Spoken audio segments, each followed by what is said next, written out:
Good evening, many thanks for joining us. This is the news on Galaxy Television, broadcasting to viewers here in Nigeria and across the globe. My name is Tife Tanimomo.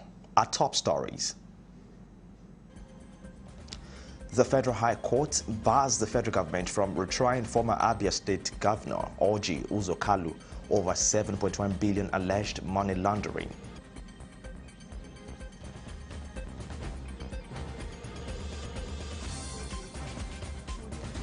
Plus on the news, Kaduna State government is set to shut down telecommunication services in some local government areas of the state.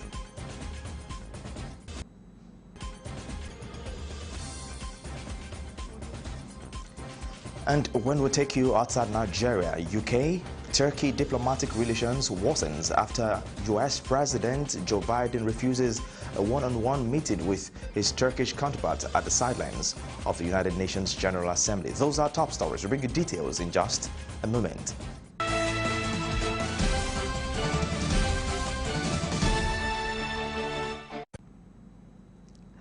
A very warm welcome to you once again. Many thanks for joining us on the news. Tonight, we begin with stories from the court, particularly from Abuja, the Federal Capital Territory, as the Federal High Court sitting in Abuja has barred the federal government from retrying former Abia State Governor Orji Uzor Kalu for alleged money laundering to the tune of 7.1 billion naira. In a judgment delivered by Justice Inyang Ekwo, the court held that the Supreme Court did not, in the verdict, give on May 2020 order the trial of Ida Kalu or his firm, Sloke Nigeria Limited. It stressed that the Apex Court only ordered the retrial of former Director of Finance in Abia State, Jones Odwegbu, who was the appellant before it. That the court has prohibited the federal government or any of its agencies from trying Dr. Uzor Kalu again, having done so before. I think that is the position of the judgment. The Supreme Court had an appeal on the matter and declared the original trial a nullity. We are very thankful for this very courageous judgment by the judiciary, because it is the role of the judiciary to defend the Constitution, and that is what this judgment has demonstrated, because our contention when EFCC refiled this matter is that there was no order of any superior court in line with the provisions of the Constitution. We believe that there is no way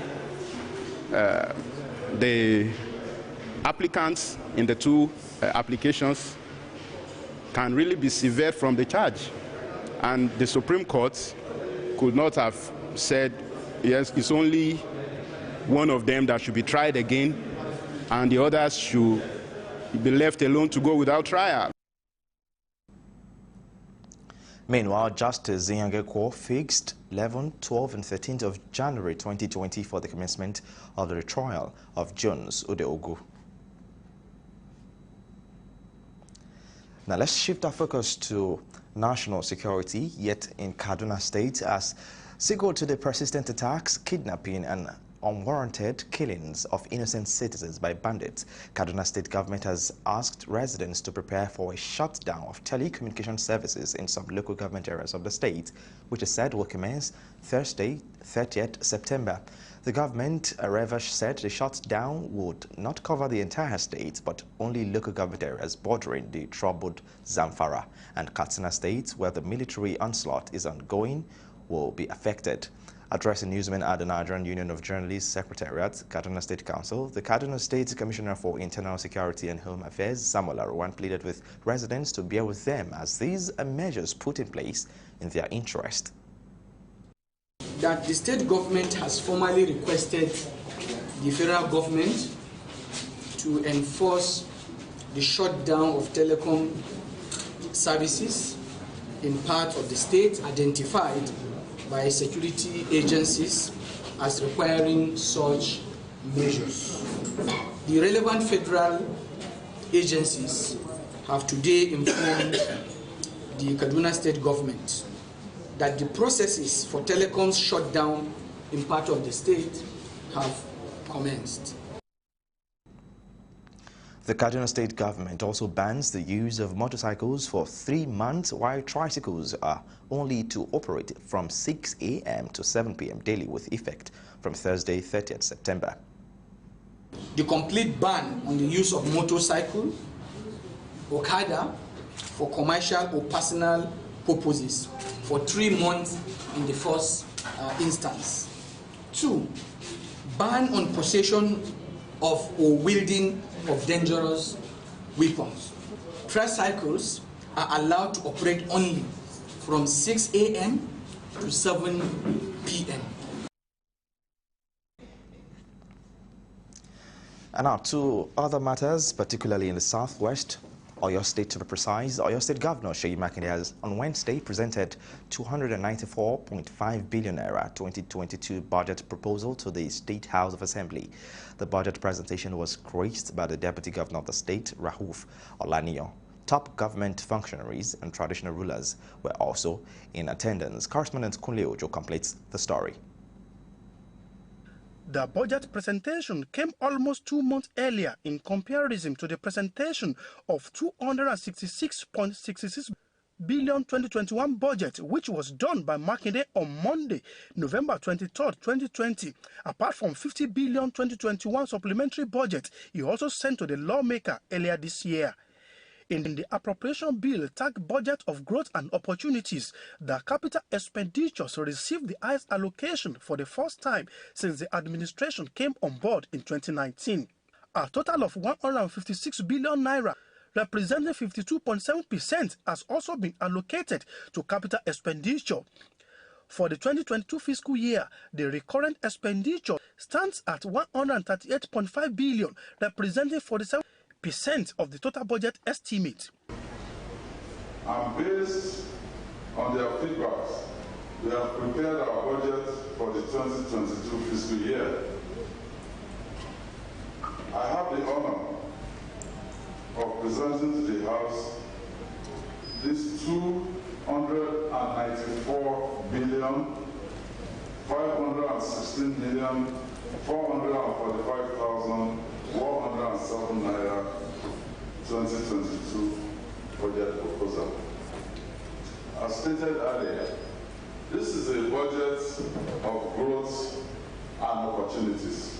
Given the breakdown of the budget, Makinde declared that education sector received 54.1 billion naira, representing 18.37% of the total budget, which is above the UNESCO standards. He added that the lion's share of 96.7 billion has been allocated to infrastructure, which represented 2.38% of the total budget, promising that his administration will continue to reduce the infrastructural deficit in the state. However, the Speaker of Oyo State House of Assembly, Adebo Okundoyi, noted that the presentation of the budget in September will give the lawmaker enough time to scrutinize and consider the appropriation bill towards keeping to the January to December budget cycle. And all these roads will further boost economic activities in the state. Opportunities. As we continue to create an enabling environment for the private sector to thrive and open our doors to both local and foreign investors in agribusiness, tourism, and other sectors. We are also exploring new areas of comparative advantage and encouraging investment in them. So as we always say, our doors are open. To keep the January to December budget cycle. This presentation will spur us as lawmakers to redouble our efforts in terms of oversight functions to ensure strict and complete monitoring and implementation of the budget after its passage and assent to further enhance the economic prosperity and potentials of the state. The Speaker maintained that the early presentation will spur the lawmakers redouble their efforts in terms of oversight functions. From Ibadan, Kunle Ojo, Galaxy TV. Let's stay in the southwest for a moment. But now on road safety matters, particularly in Lagos, the Center of Excellence as the Lagos State Command of the Federal Road Safety Corps has called on road users, particularly truck drivers, to desist from driving at high speed in order to reduce the rate of road crashes.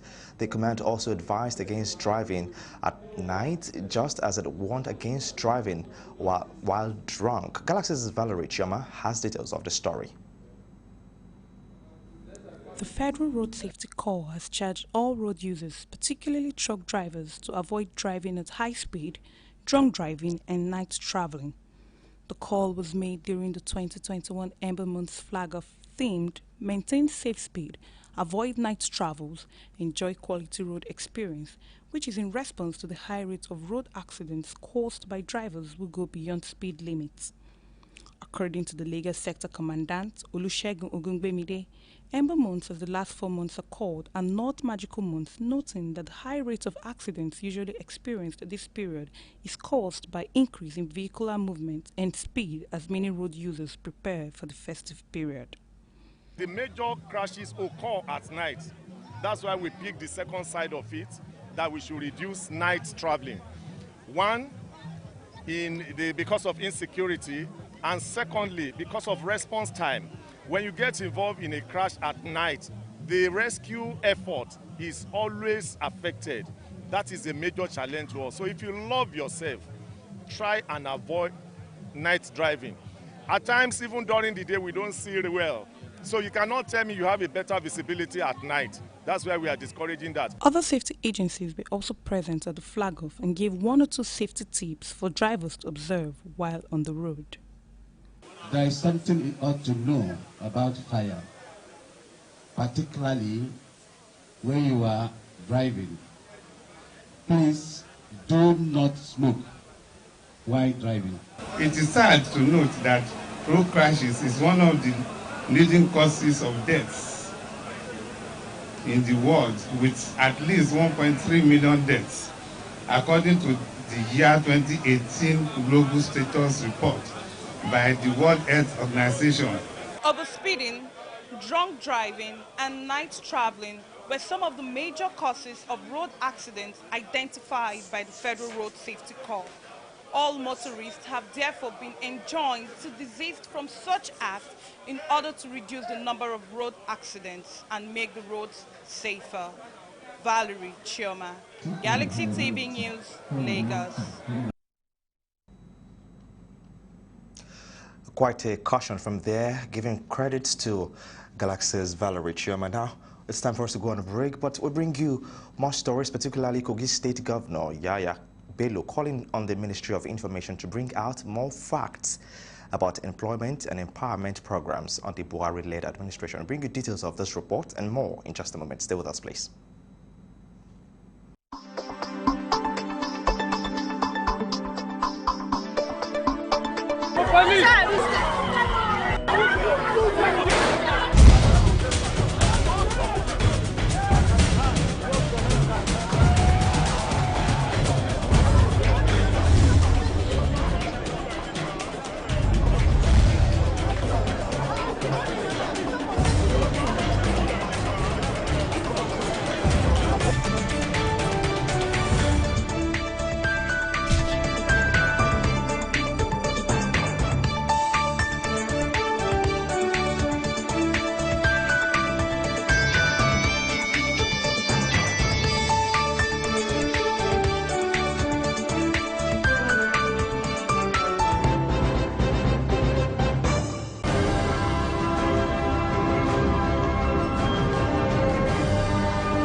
Thank you for staying with us on the news on Galaxy Television. Now, for more updates and latest news, visit our website at www.galaxytvonline.com or subscribe to our YouTube channel at youtube.com/Galaxy TV Nigeria. You can follow and interact with us on our Facebook page, of which we are live on our page at facebook.com/Galaxy TV. Don't forget to follow and tag us on our Instagram page at Official Galaxy TV. You can also avail our eyewitness feature via WhatsApp. If you have breaking news around you, simply share your story by sending short clips or videos of the news on 0818 6666669. Our social media platforms are user-friendly and can always accommodate your live update and comments. Now we'll bring you to other stories as the Presidential Committee on the Prerogative of Mercy has reconvened upon receipt of about 320 requests from the grant of presidential pardon and clemency. Attorney General of the Federation and Minister of Justice Abubakar Malami, who stated this, noted the committee's secretariat has been receiving requests on behalf of some convicts in custodial centers across the country. The federal government had in 2018 constituted the Presidential Advisory Committee on Prerogative of Mercy on June 19, 2018. On his part, the Minister of Special Duties and Intergovernmental Affairs, George Akume, noted the committee will help achieve the task of reducing the population of inmates in the nation's correctional centers. And the fact that the Office of the Honorable Attorney General of the Federation and Minister of Justice and that of the Committee Secretariat is being inundated with myriad of requests for the grant of presidential pardon and clemency. 320 applications on behalf of some convicts in custodial centers across the nation and the other part, it has become expedient for the committee. The President will be relying on you as a committee to do what is required of him constitutionally to grant pardon to deserving inmates, convicts and ex-convicts. I want to appeal to you all to try with caution while investigating inmates in order not to release unrepentant criminals back into the society and thereby causing more social problems. In the first phase of the exercise, 2 inmates got presidential pardon, 39 got clemencies and presidential pardon for 4 ex-convicts.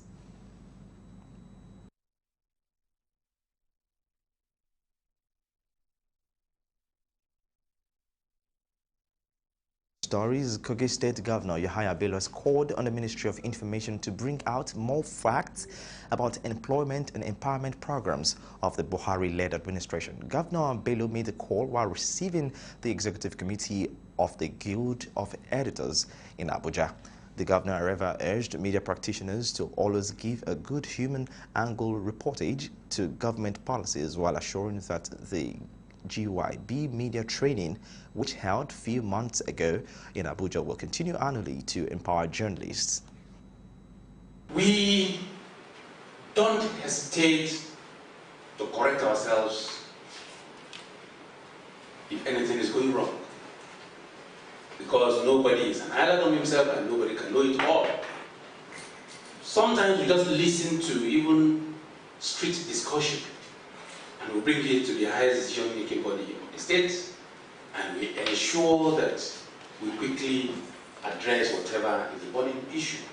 That is how responsive our government is. Today, to explain to you, someone who will not accept when you want to foist a substandard project on his people, and you could see from the video, he can only get angry when his people are about to be affected negatively. Earlier, President of the Nigerian Guild of Editors, Mustafa Issa, charged state governors to emulate Governor Yahaya Bello in the area of media empowerment. Working with the police and other agencies to fight criminals. To me, this is the way to go. Police have been talking of community policing, involving the people in fighting crime. First and foremost, the indigenes know the terrain more than any other security agent. That is true. Your people you involved in crime fighting in Kogi State, they know the terrain. Know whether they go after the criminals. Know whether they are succeeding, because we see reports of criminals being apprehended by the local people themselves. Now, as part of efforts to boost economic ties with Nigeria, the United States Consulate recently graduated 20 emerging mid-career Nigerian fashion designers from its International Visitors Leadership Program, IVLP, a professional exchange program of the U.S. Department of State. Galaxy's Valerie Chioma was there and tells us more.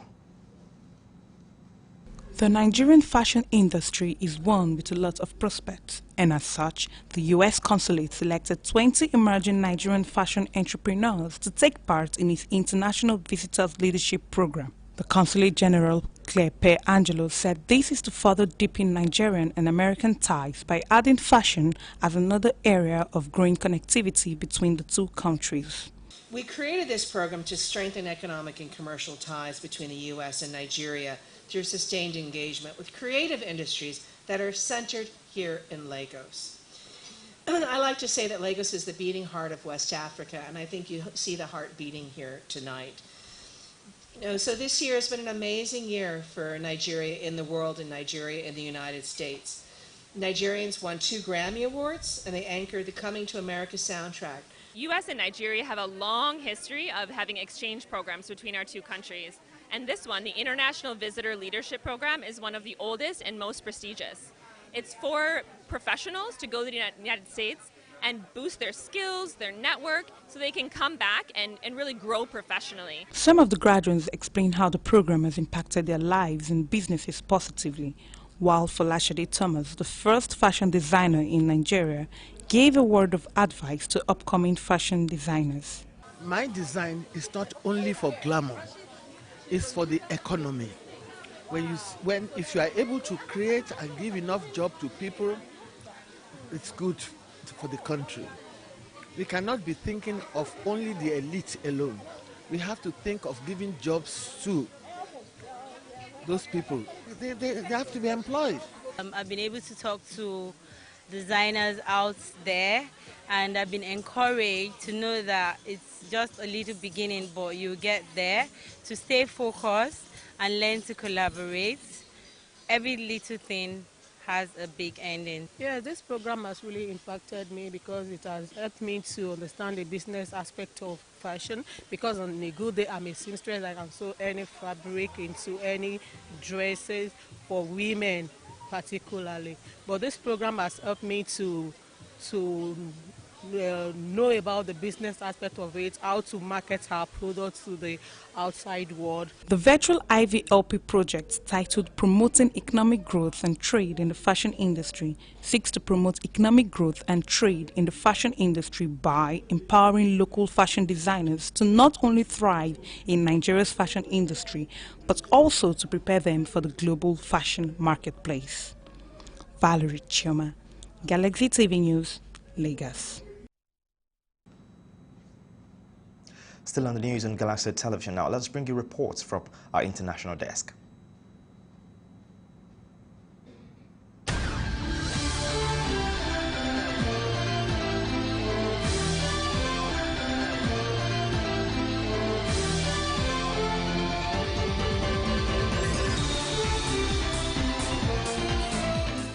Welcome to our international news.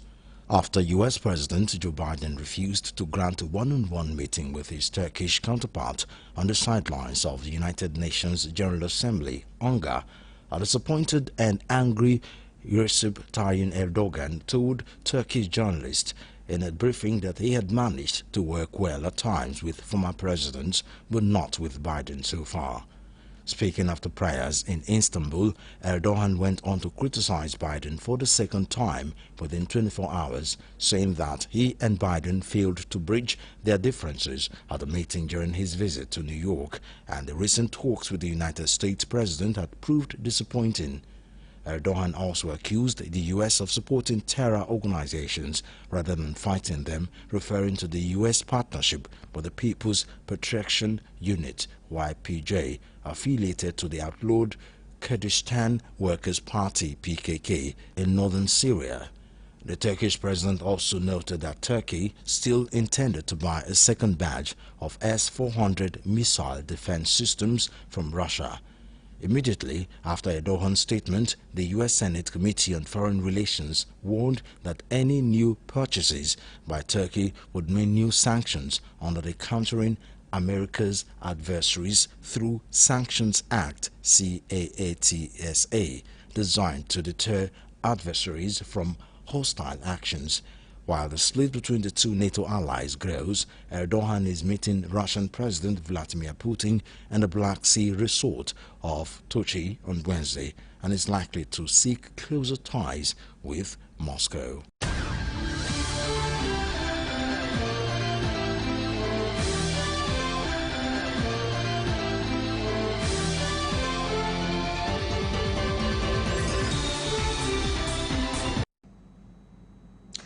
And that's it. Many thanks for watching the news on Galaxy Television this evening. We'll bring you more at 9 p.m. Nigerian time. My name is Tife Tanimamo. Good evening.